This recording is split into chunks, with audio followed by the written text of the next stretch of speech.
think all the attorneys do bring to bear a personal relationship, and everyone is friendly, approachable, and I think in some ways when you meet a client for the first time, you got to break that ice and talk to them about things that really matter, the accident, what's going on, if they have children, so on and so forth. And maybe talk about some things that have nothing to do with the immediate issue in terms of insurance or liability. So you have that personal relationship. Yeah, we really give the personal attention, and it does take a lot of questions to learn their story and make sure you get a full grasp of how this injury has affected their life from A to Z, what's different. Talk to their friends and family if need be to find out the full extent of what that person's going through, and so that we can then tell their story, whether it's to an insurance adjuster or to a jury.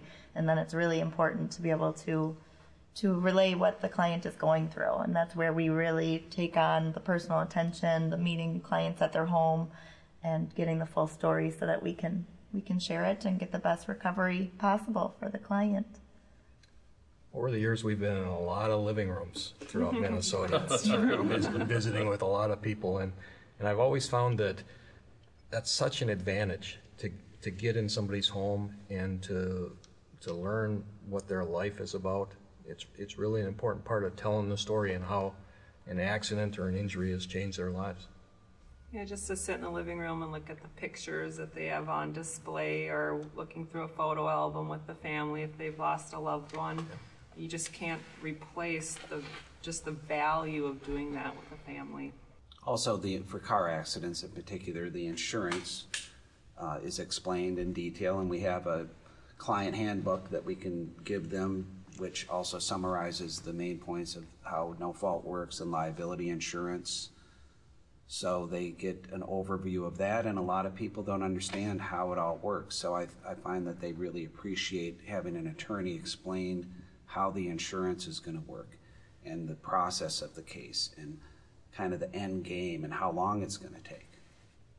And it's also that first opportunity. I mean, you usually have a small conversation with them on the phone, but then it is this in-person meeting where you really do have the ability to answer any and all questions that they may have, knowing that they're going to have more questions as the process goes on. But that first initial meeting, not only do you just gather simple information like their name and address, all the way through asking them insurance information, facts of the accident, do you have any photographs, is there any materials you can bring to me to help me process the claim, try to get that, as well as then answer any questions that they may have. I think it's important to note too that at least when I go into a sign-up, I lay out everything and explain the process and how everything's working. But it's also very low-key. Like we said, we're approachable. You're never going to be pressured to sign anything. We're very soft sell. So it's not going to be something where you're pressured to either sign or leave the room. It's going to be, in fact, lots of times I take a prepaid envelope with me in case they want to go home and think about it, and I give them my card. And that's happened. People have gone home and think about it, and sometimes I'll get that retainer back and those authorizations along with something we discussed. One time I met with a client and we discussed our dogs, and in the letter back I got a recipe for a dog treat recipe with the retainer. So it's very soft sell. There's not any pressure to do anything you're not going to want to do in that initial meeting.